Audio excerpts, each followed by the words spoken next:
always wanted to be in the building industry. You are earning good money. Keeps you fit.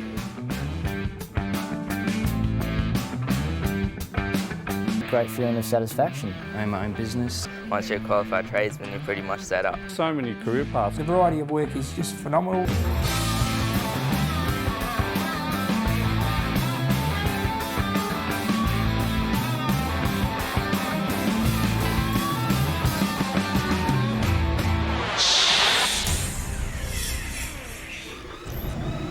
The building industry is critical to Australia's economy and our way of life. And it's here to stay. Everywhere you look, there are new homes, new offices, new commercial buildings and new factories being built, and many existing homes and buildings being renovated. But what you see from the outside is only half the story, because when the bricklayers have finished, when the concrete panels have been lifted into place, and when the roof is on, a new building is still just a shell. Every floor needs a ceiling above it, and every interior needs inside walls. A new building only becomes a usable space once the wall and ceiling fixers have done their work to the highest professional standards. Good points about the industry is that it's all indoors work. With brickies, they're always out in the sun, so you're always getting burnt and that, and with this job you're always undercover. My friends are starting to realise that it's started kind of a good decision to get into this workforce because it's just the best way to go. Trade's sort of taken me overseas. I worked in London for 4.5 years. There's no heavy lifting. A couple of the girls have actually gone on to win world skills. The money's excellent. Always different work. You're never doing the same job twice. There's always steps that you can move up. You don't have to stay in one category.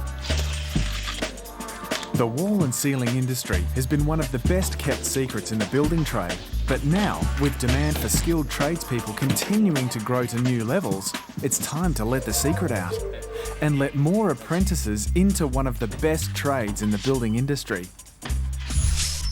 Wall and ceiling fixers work on a huge range of jobs, from project housing to luxury homes and multi-storey apartment buildings, from schools and hospitals to shopping centres and office towers.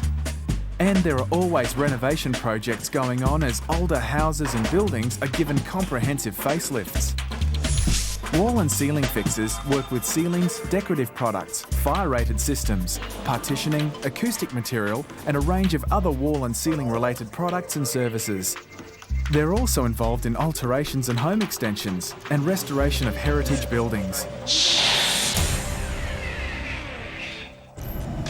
The nature of the work varies from job to job. In housing, the tradespeople measure and cut plasterboard sheets to suit the individual rooms of a home. These sheets are lifted into position, then glued and screwed into place. When all the sheets are in place, the joints between the sheets are concealed with 3 coats of jointing cement. In most parts of Australia, except Perth, plasterboard is used on the walls as well. Cornices are used to conceal the wall and ceiling junction. Cornices range from quite simple and functional to highly detailed and decorative. This part of the job requires highly developed skills, especially when the large plaster cornices are used. These days, new houses are getting bigger and bigger, and the detail in the ceilings is becoming even more sophisticated with coffered ceilings, stepped bulkheads and decorative cornices. It all adds up to even more demand for skilled wall and ceiling fixers. The work is different on commercial projects. Most of these jobs have suspended ceilings attached to metal grids that hang from the roof structure or the concrete slab above.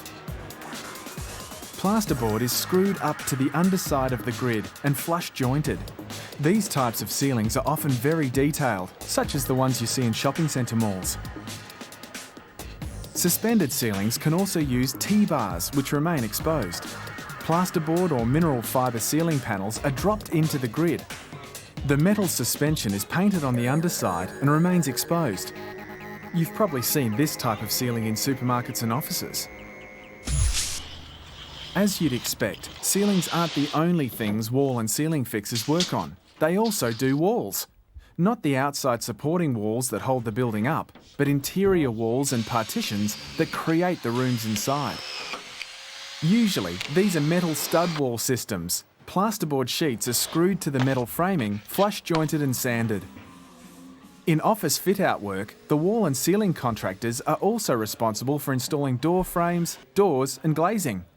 As a wall and ceiling fixer, you have the opportunity to learn different scopes of the trade. It's always something new, always something different. In this industry, you can find yourself working at heaps of different places. Banks, restaurants. Putting in all the offices, doing steel partitioning. Universities and schools and hospitals. The variety of work is just phenomenal. It gives you a good understanding of general building. You could almost call yourself a builder.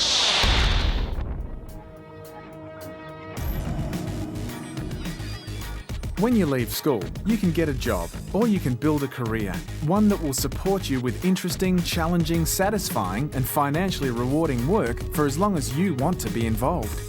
A career in the wall and ceiling industry opens up all sorts of opportunities because qualified tradespeople are in demand all over Australia.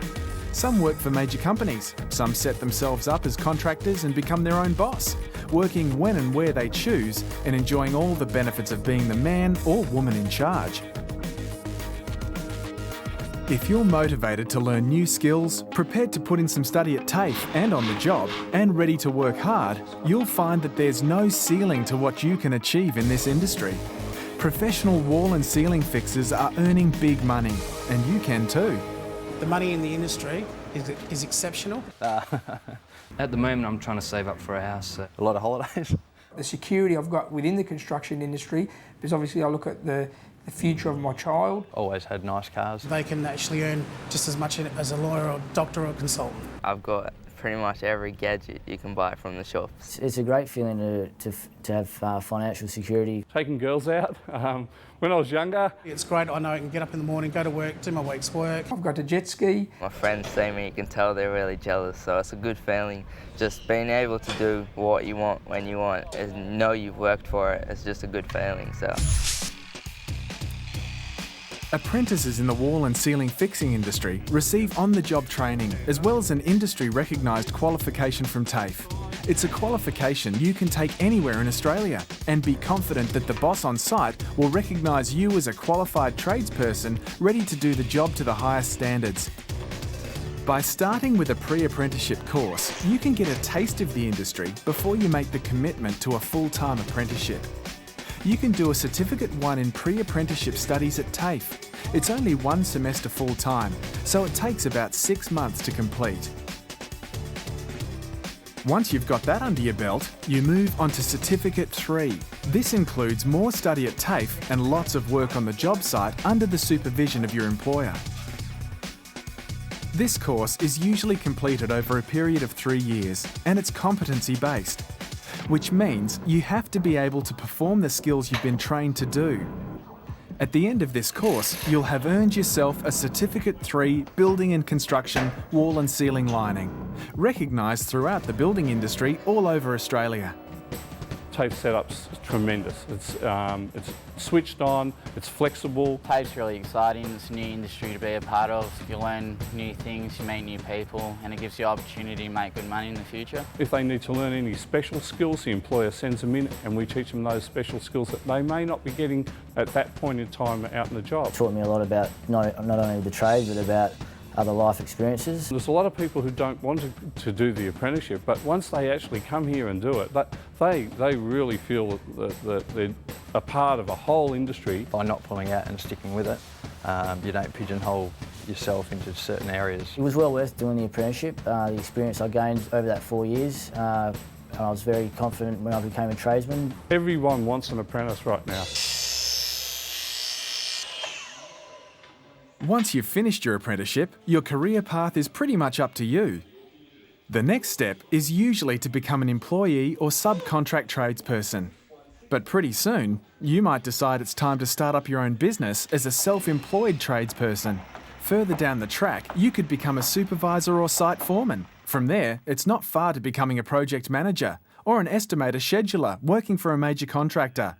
You might choose to become a representative for a supplier or manufacturer, or decide to pass your skills on to the next generation of apprentices by becoming a lecturer at TAFE.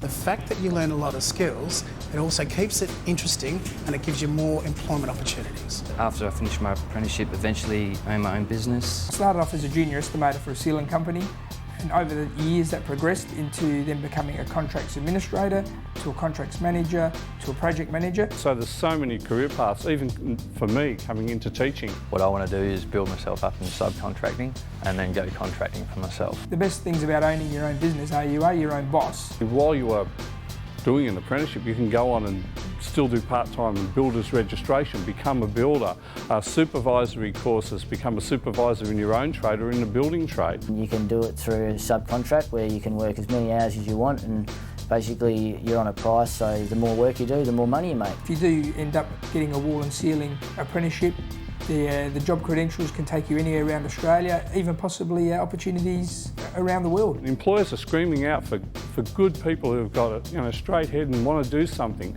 It's just all there ready for them. The wall and ceiling industry gives you the opportunity to build a career that promises interesting challenges, financial and career rewards, and lots of job satisfaction.